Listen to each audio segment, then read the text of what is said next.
ശരീരം നിങ്ങളോട് ചില കാര്യങ്ങൾ സംസാരിക്കുന്നു. ഇത് ശരിയല്ല, ഈ പോക്ക് ശരിയല്ല, ഇങ്ങനെ ജീവിച്ചാൽ ശരിയാവില്ല, ഇന്നത് കഴിച്ചാൽ ശരിയാവില്ല, ഇന്നത് കുടിച്ചാൽ ശരിയാവില്ല. മനസ്സിൽ ചിന്താവിഷങ്ങൾ നിറഞ്ഞിട്ടുണ്ട്. ചിന്താവിഷങ്ങൾ കളയണം. മറ്റുള്ളവരോട് പകയും വൈരാഗ്യവും വെച്ചിരിക്കുമ്പോൾ ദ്രവിക്കുന്നത് നിങ്ങളാണ്, അവരല്ല. അപ്പം അതുപോലെ ചില കാര്യങ്ങൾ നമ്മുടെ ഇന്നർ വേൾഡ്, ഇന്നർ ഇൻ്റലിജൻസ് നിങ്ങളോട് കമ്മ്യൂണിക്കേറ്റ് ചെയ്യുന്നുണ്ട്. ആ കമ്മ്യൂണിക്കേഷൻ കൂടെ തിരിച്ചറിഞ്ഞുകൊണ്ട് നിങ്ങൾക്ക് പെരുമാറാൻ സാധിക്കണം. ജീവിതത്തെ പുനഃക്രമീകരിക്കാൻ സാധിക്കണം. ഇപ്പോൾ സ്പോണ്ടിലോസിനെ കുറിച്ചൊരു ചോദിച്ച ആളിപ്പോൾ ഇവിടെ ഇല്ല എന്ന് തോന്നുന്നു. അതിന് നല്ലൊരു കാര്യം ഈ ഇൻഫ്ലമേഷനാണ്. അതിൽ നിങ്ങൾ ഉപയോഗിക്കുന്ന ടൂത്ത് പേസ്റ്റിനൊരു പങ്കുണ്ട്. എന്തിനാണ് ടൂത്ത് പേസ്റ്റ്? വയലിലെ അണുക്കളെയൊക്കെ കൊല്ലണം. ഇത് കൊല്ലരുതെന്നാണ് 10 കൽപ്പനയിൽ 5-ാമത്തത്. സകല നസ്രാണികളും കൊല്ലാൻ നടക്കുകയാണ്. പള്ളിയിലെ അച്ഛന്മാരും ബിഷപ്പുമാരും കന്യാസ്ത്രീകളൊക്കെ കൂടെ കൊലപാതക കേന്ദ്രങ്ങൾ ഉണ്ടാക്കി വെച്ചു കൊടുത്തിട്ടുണ്ട് ക്രിസ്തുവിൻ്റെ പേരിൽ. ഞാനൊരിക്കൽ ചോദിച്ചു, അത് ഭയങ്കര വൈറലായി. ക്രിസ്തുവിനിരുന്ന് നടത്താൻ കഴിയുന്നതാണോ അലോപ്പതി ആശുപത്രി? കൊതുകിനെ കൊല്ലണം, ഈച്ചയെ കൊല്ലണം, പാറ്റയെ കൊല്ലണം, എലിയെ കൊല്ലണം, കോഴിയെ കൊല്ലണം, വവ്വാലിനെ കൊല്ലണം, അണുക്കളെ കൊല്ലണം, ബാക്ടീരിയയെ കൊല്ലണം. ക്രിസ്തു സ്നേഹമാണ്, സ്നേഹത്തിൻ്റെ ആൾരൂപമാണ്. 100 ആടുകളിൽ കാണാതെ പോയ ഒരെണ്ണത്തിന് വേണ്ടി 99 ഉപേക്ഷിച്ച് പോയ മനുഷ്യനാണ്. അഹിംസയുടെ പ്രവാചകനാണ്. അത് പറഞ്ഞിട്ട് കാര്യമില്ല. ലാഭമുള്ളിടത്ത് നിന്ന് ആളുകൾ പോരാൻ പ്രയാസമാണ്. ഇപ്പോൾ രോഗം എന്നുള്ളത് അനാരോഗ്യം. ഒരു ആരോഗ്യം ശരിയല്ലാത്ത ഒരാളെ ഞാനിവിടെ വിളിച്ച് നിർത്തുകയാണ്. 5 മിനിറ്റ് നിന്ന് കഴിയുമ്പോൾ അയാൾ പറയും, ഞാൻ ഇരുന്നോട്ടെ എന്ന് ചോദിക്കും. എന്താ തൊട്ടാ കാര്യം? സാറേ, എൻ്റെ കാൽമുട്ട് വേറെ എടുത്തിട്ട് പാടില്ല, നടുവേദന എടുക്കാനുണ്ട്, എനിക്ക് വയ്യ. രോഗമൊന്നുമില്ല കേട്ടോ, വയ്യ, ആരോഗ്യമില്ല. കാൽമുട്ട് വേദനയ്ക്ക് വേണമെങ്കിൽ നമുക്ക് ഓസ്റ്റിയോപൊറോസിസ് കണ്ടുപിടിക്കാം. ഇനി വേറൊരാൾ പറയുന്നു എനിക്ക് ദഹനം ശരിയല്ല. എന്തുകൊണ്ടാണ്? ആരോഗ്യം ശരിയല്ലാത്തതുകൊണ്ടാണ്. മറ്റൊരാൾ പറയുന്നു എനിക്ക് ആസ്തമയാണ്. എന്താണ് കാര്യം? അഞ്ഞു വലിച്ചാലേ ശ്വാസം എടുക്കാൻ പറ്റുള്ളൂ. ഇവിടെ മുഴുവൻ നീര് വന്ന് കഫം കെട്ടി. ജലദോഷത്തിന് ചികിത്സിച്ചിട്ടല്ലാതെ ആസ്തമ വന്നിട്ടുള്ള എത്ര പേരുണ്ടാകും? ഉണ്ടാകും. ചില ഗന്ധങ്ങൾ പിടിക്കാത്തതുകൊണ്ട് ശ്വാസകോശം പ്രതിഷേധിക്കും. അതിനെന്താ ചികിത്സ വേണ്ടത്? അപ്പോൾ ആരോഗ്യം ശരിയാക്കുക എന്നുള്ളതാണ് അടുത്തത്, ആദ്യത്തെ നടപടി. രണ്ടാമത്തേതാണ് നമ്മുടെ അയൽവക്കം, സറൗണ്ടിങ് ശരിയാക്കുക. ഇപ്പോൾ ഡൽഹി ജീവിക്കുന്ന ഒരാൾ ദിവസേന പ്രാണായാമം 50 പ്രാവശ്യം ചെയ്യും, അരമണിക്കൂർ തലകുത്തി നിൽക്കും, യോഗ. വലിച്ചു കയറണത് മുഴുവനും വിഷവാതകം. നന്നാവുമോ? ഇത് നമ്മുടെ ചുറ്റുപാടുകൾ കൂടെ ആരോഗ്യകരമാവണം. നമ്മുടെ കുടുംബം സ്നേഹമുള്ള കുടുംബം ആവണം. രാഷ്ട്രീയം അഹിംസാത്മകമായ രാഷ്ട്രീയം ആവണം. ഇപ്പോൾ ഗസയിലെ മനുഷ്യരെന്ത് പിഴച്ച്, എന്ത് തെറ്റ് ചെയ്തിട്ടാണ്? 1 ലക്ഷത്തോളം മനുഷ്യരെ കൊന്ന്, വീടുകൾ ഇടിച്ച് പൊളിച്ച് ബോംബിട്ട് നശിപ്പിച്ച്.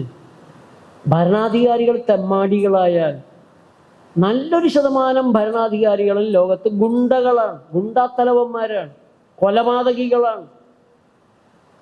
നമ്മുടെ നാട്ടിലും വ്യത്യസ്തമൊന്നുമല്ല.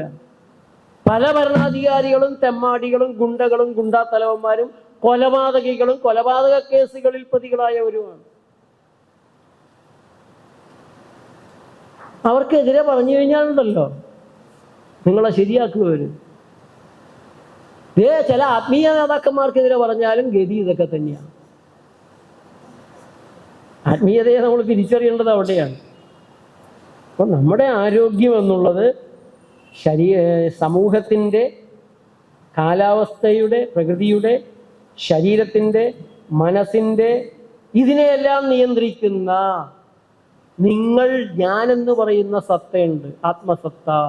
ആ ഇലക്ട്രിസിറ്റിയുമായി ബന്ധപ്പെട്ടിരിക്കുന്നതാണത്. ബാക്കിയെല്ലാം ശരിയാണെങ്കിൽ ഇലക്ട്രിക് പവർ ശരിയല്ലെങ്കിലോ?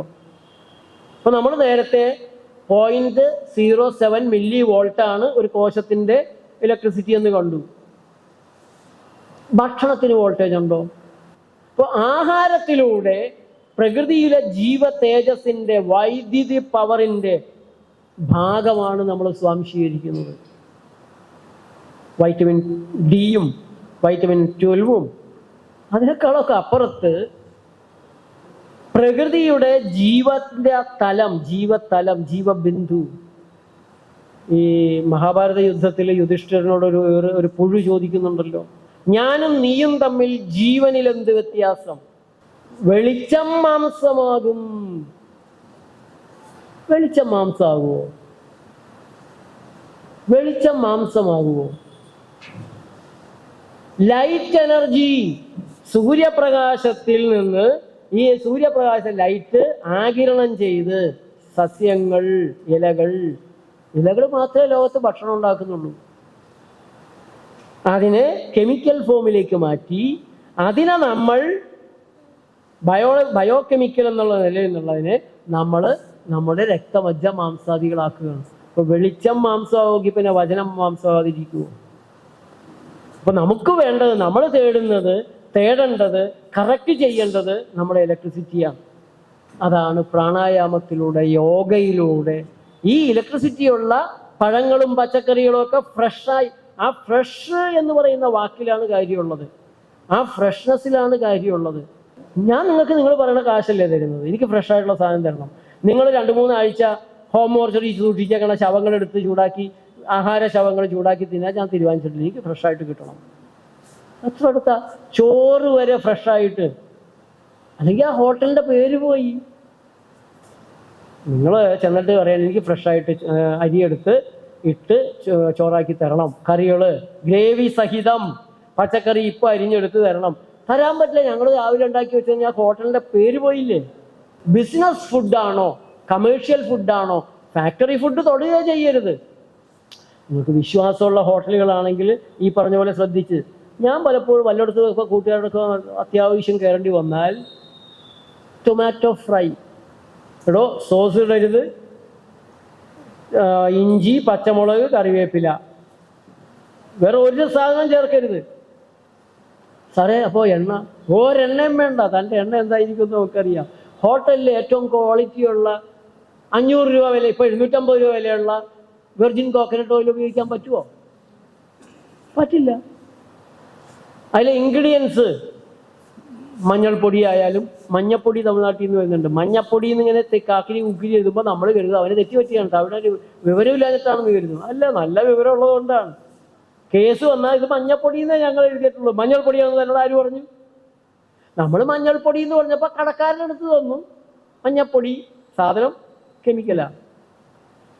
ഇങ്ങനെയുള്ള ഇൻഗ്രീഡിയൻസേ ചേർക്കാൻ പറ്റുള്ളൂ. ഹോട്ടലുകളിലെ ഏറ്റവും വലിയ തകരാറ് അതിൻ്റെ ഇൻഗ്രീഡിയൻസ് ഏറ്റവും വില കുറഞ്ഞതായിരിക്കും. രണ്ടാമത്തത് പഴക്കമുള്ളത് വീണ്ടും ചൂടാക്കും. സാമ്പാറിൽ നിന്ന് കുറച്ച് ബാക്കി വന്നാൽ നാളത്തെ സാമ്പാറിലേക്ക് ഇടും. നമ്മളിവിടെ നേച്ചർ ലൈഫിൻ്റെ നമ്മുടെ ഹോട്ടൽ നടത്തുന്നുണ്ടല്ലോ, ഒരു സാധനം നമ്മൾ ചൂടാക്കി പിന്നെ ഉപയോഗിക്കുക. അവിടെ ഫ്രിഡ്ജും ഇല്ല, ഒരു സാധനം ഉപയോഗിക്കുകയല്ല. ക്വാളിറ്റിയുള്ള സാധനങ്ങളല്ലാതെ ഒരു സാധനം വില കുറഞ്ഞ ഉപയോഗിക്കുന്നില്ല. അതുകൊണ്ട് എന്ത് പറ്റുമെന്ന് വെച്ചാൽ നമുക്ക് അതിൽ നിന്നൊരു ലാഭം അങ്ങനെ ഉണ്ടാവില്ല. അല്ലെങ്കിൽ പിന്നെ അത്രയും വില ഇടണം. അത്രയും വില ഇടുമ്പോൾ സാധാരണക്കാർക്ക് കയറാൻ പറ്റാതെ വരും.